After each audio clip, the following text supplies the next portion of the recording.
MassCtv, blacker than usual. We are here with another session with you. A great session, a great evening. We having this beautifully hot ass day. We got a guest with us, special guest. Our name is Calvin.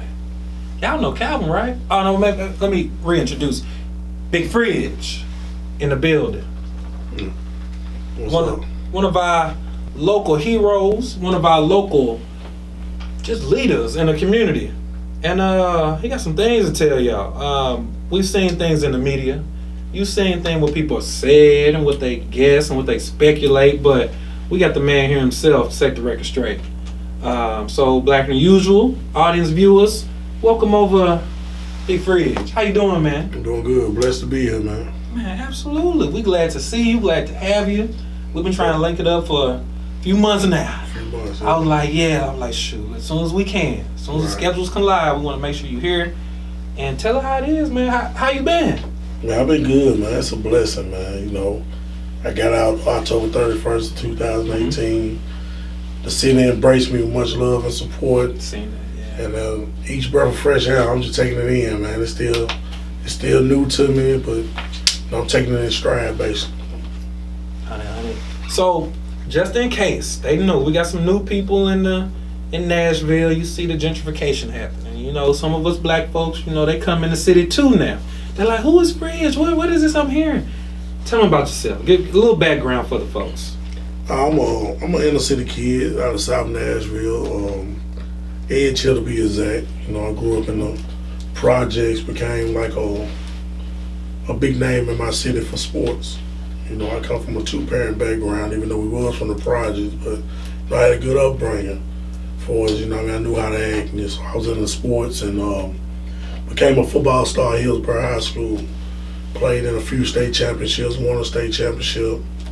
I was highly recruited from schools all across the country. I ended up breaking my ankle later in my senior year of the game for the state championship, so I ended up going to Tennessee State University. Mm-hmm. So when I went to Tennessee State University, things kind of got a little rough because they had a coaching change. So, you know, that's when decisions started happening. That's when my story just really started to move real fast at a fast pace. You know what I mean? Some was downhill, some was uphill, but you know, I'm sure we get off into it.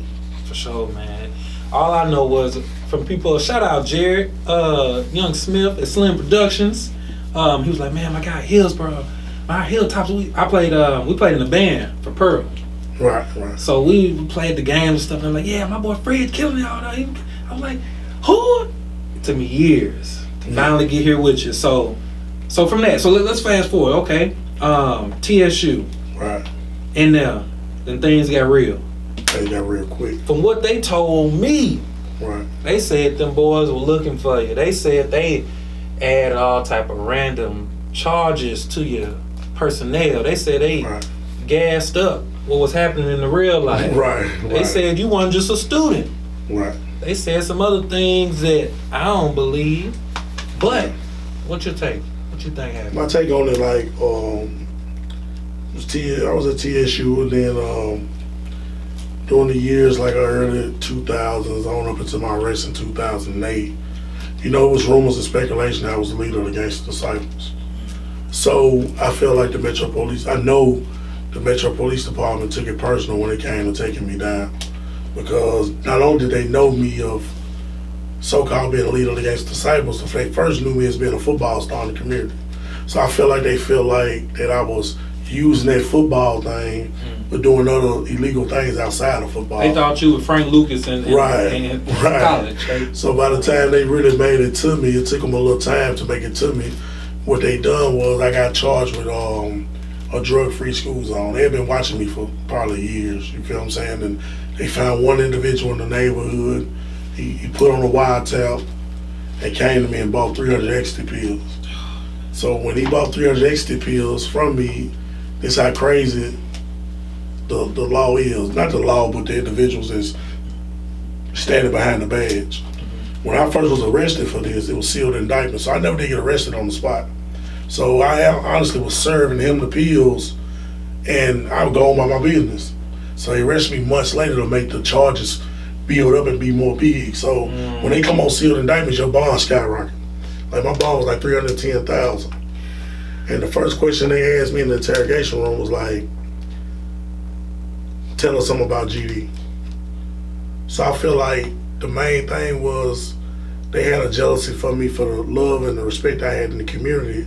So making me out of a rat or a snitch or whatever they may call it these days will make people look down on me. So when I didn't go with the move or what they had going on, it was more like, well, we're going to charge you like one anyway. That's when I found out the seriousness of the drug-free school zone.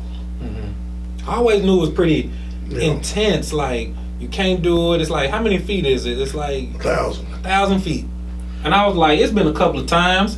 I was rolling around, and I Lord blessed us because, well, let's just say we may have been in a school zone. And right. I mean, I'm not saying I'm perfect, but I'm just saying God is good. But for them to be hyping up those charges and then hit you with, tell me about how did it's a setup. What the crazy part about the whole thing is, like, with the drug-free school zone is they send the CI. At the time we living in public housing, the Edgehill Projects where I was from. They send the CI to the projects, which was entrapment, like, and got the drugs from me. I didn't call him, he called me. So at this time, I'm ignorant to the law. I don't know nothing about drug-free school. I never heard of it in my life. So what it is any sale or possession or delivery that takes place within 1,000 feet of a school, daycare, library, or community center. Well, that's everywhere in the inner city. Pretty much. But what makes it so dangerous is that the DA has the right to use it on you or not. So now with so many dudes cooperating in the city, you don't see it as much. But if I want you for something else and you don't want to cooperate with me on this, I can use this against you. So I went from facing, on my first offense, I could have got 8 years probation. With the schools only take you up a class, they took me from 8 to 12 to 15 to 25. So my first offer was 15 years at 100. So I'm looking at them like, man, I'm not finna sign for no 15 years. This is my first ever charge. Well, they like, shit, that's the minimum you can get. So I'm like, I gotta boot up with them and go to trial. So they took me to trial, bro, twice within 11 months. That's how bad they wanted. We had a hung jury. Shout out to Miss Joy Kimbrough. She fought. She fought for me. So the second time they tried me again, they got me. I was found guilty on 4 counts, sentenced to 17 years at 100 in the Department of Correction.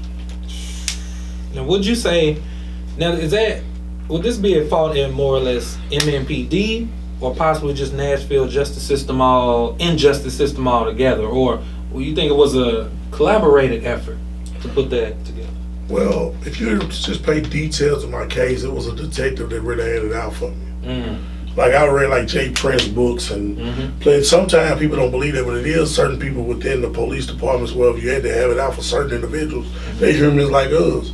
And I feel like he had it out for me so bad that his say-so was so huge with the district attorney.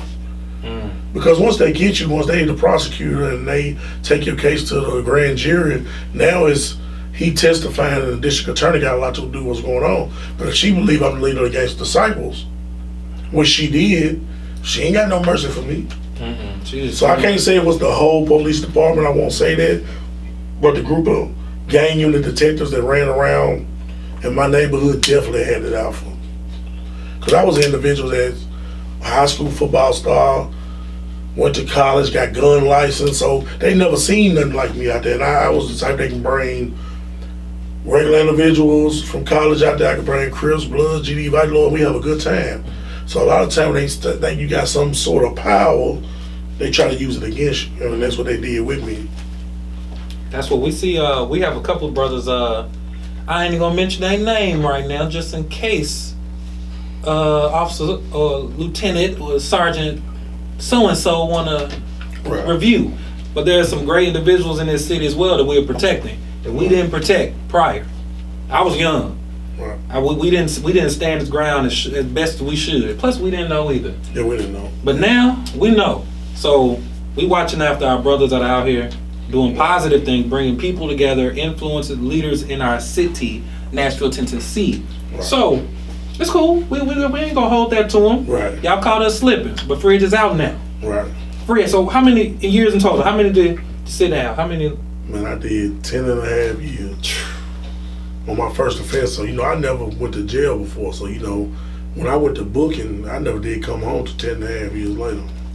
Yeah. So in the process of doing it, I was shipped to the Thunderdome, the worst prison in the state. I had to work my way back down here, so it's a decade later. But I'm here though, you know what I'm saying? I have my out there was at 5, 16, 23, man. So right now, you know, that's why I don't take nothing for granted, man. They wanted me inside of a cell, but thanks to, you know what I mean, the federal courts, they overturned it. Right. Amen. Lord gonna come through and shine away, even through that. So, you know, they threw you a curveball. Right. Came through there, did it, Right. knocked it out the park. Now you out. Right. Now we back in the scene.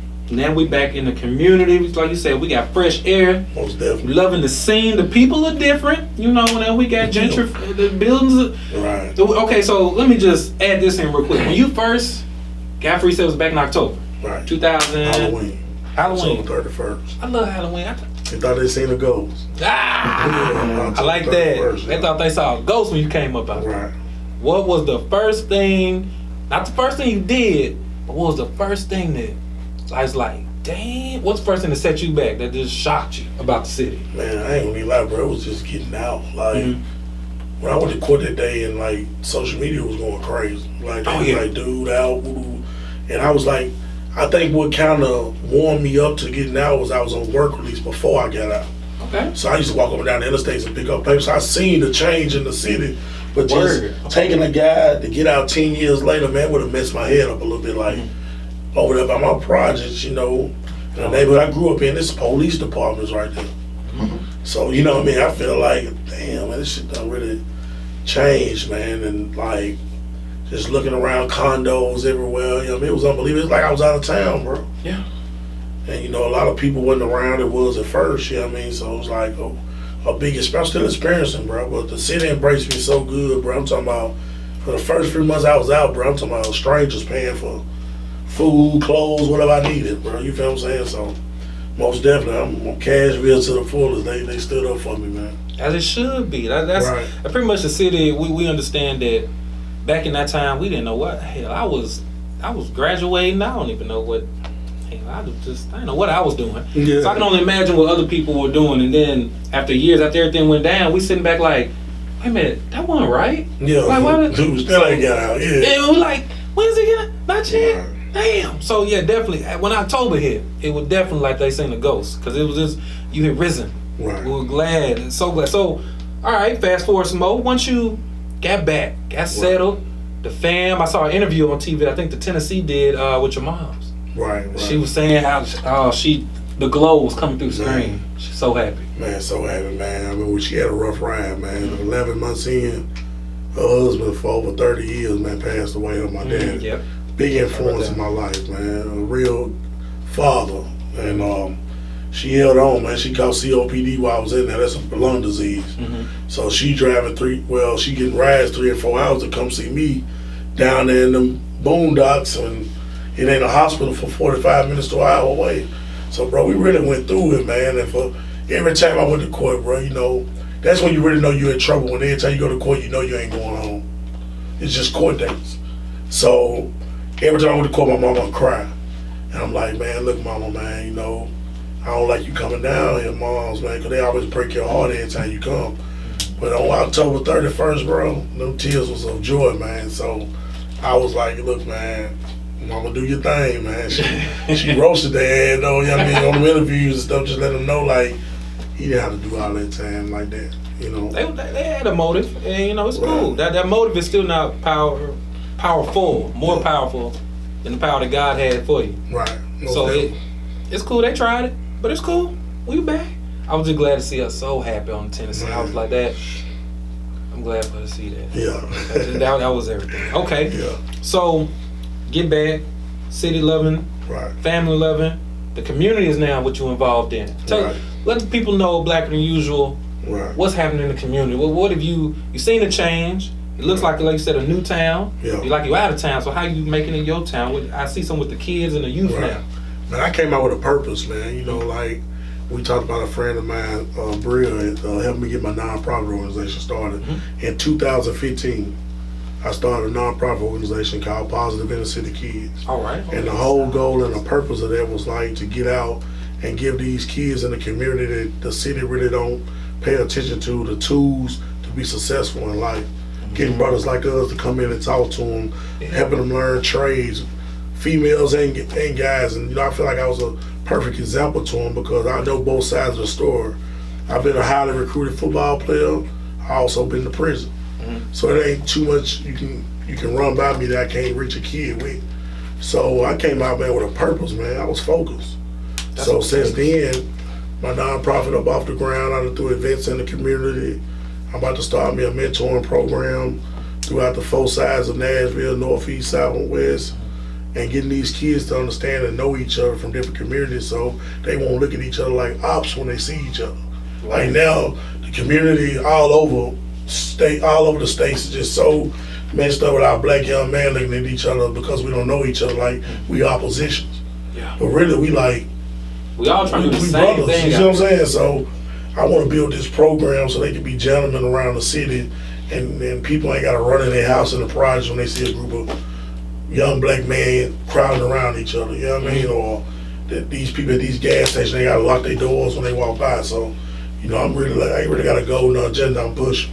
That's what we're doing. That's what we're doing. That's what we are helping with. We are going to make sure whatever you need, let us know at MassCtv, Black and Usual, how we can be a part. Because it's so important, because I feel like the city's leaving behind black people in general, and especially our black men. So I got a few nephews. I got a couple little young cousins, and they just out here. They just out here, and I'm like, y'all really rolling. We used to roll the dice, but y'all rolling dice backward behind your hand, like, and life can come and snatch it over something reckless or just something stupid that maybe they ain't have nothing to do with these new, let's just call them new faces to the city. May call the boys on them and then they hemmed up over something crazy. So definitely we're gonna be all support. Sabria's gonna be definitely have you on point. So we fully behind you, man. And I just want the people to know, man. This ain't no part-time grind for me. Like I work at a behavior center right now. You know what I mean, with youth out of Memphis, Chattanooga, Knoxville, Nashville. So I see the youth and where their mind frame is. So I'm not just focused on helping kids in the city. I'm focused on helping kids all around. My program just ain't about blacks. Like with my logo, Team Fridge, you got a white hand on there, a black fist, and a brown fist. So I'm more like bringing everybody together because at the end of the day, man, it was white people that helped me get out too. Yes, it is. So, we call them allies. Shout out to allies out there. Hold it down with us. I just feel like, man, when you go through something dramatic like that I went through, man, you just learn that there's good people and there's bad people, man. You feel what I'm saying? We just make choices. So, I'm just letting these kids know that I'm around, the ones I mentor, my nonprofit. You only one decision from being inmate such and such. I was 45, 12, 42, man. I was 45, 12, 42, man. The day I got out, man, Mr. Glenn Funk, and I know a lot of people hear that name, and I do believe he trying, bro, because he had a lot to do with me getting out. He could have really challenged me getting out, but he believed in my vision and believed that I was done wrong in certain ways. So he the one made it possible for me to get out a lot of ways. So with him being a former attorney, I feel like he understood the struggle of our people because he's represented our people. So I feel like that's a positive move for our city, having Mr. Glenn Funk in that position because he know both sides. Now he can't be there for everybody on everything, but I most definitely extend my hand to him. Like if he need me on anything in Nashville for us being positive in these communities, I can get hands on with him with that. You feel what I'm saying? So he do try to be active. I'll give him that. That's much love, much love. So anything, shoot, if they don't know by now, they got the full scope. They got the before. They got the middle part, the gray area. Then we back in full color. We got the picture going forward, positivity going forward. Anything else you want to say to the people out there? It's going to get shared. They're going to see. And so the news, the news come and they give you like a little small segment. They give you a minute or so. We want to make sure your voice is getting heard. So anything you just want to say to the people? Man, I want to say, man, I really want to see it. Not only to see it because like I'm working on a book right now. Documentaries and things of that nature, because it's a fridge everywhere. It's a you everywhere. So but speaking for my city of Nashville, man, when I say Team Fridge, man, it's not just about me. I was an individual that went through something. My city came together as a whole, where there was councilmen, lawyers, people in the projects, people in college. They came together as a whole and supported getting me up out of there, and their voices was heard. So whatever struggle you go through, it could be criminal, it could be an illness, it could be a death, you can make it up out of there through unity. You feel what I'm saying? That's why I'm sitting here right now. So, you know, I don't believe that Big Fridge got out because they couldn't do this or that with them. I believe that numbers count, man, when you use them the right way. You feel me? So when it come to votes, when it come to anything, we got the power because numbers rule, man. And once we feel like numbers don't, that's when they manipulate everything around us. You feel me? That's what it is. That's what it is. Let the folks know where can they find you, Team Fridge. How can they need to hit you up, the email, what's the best way to contact you? Yeah. I got I'm on IG, Instagram under One Team Fridge, the number one.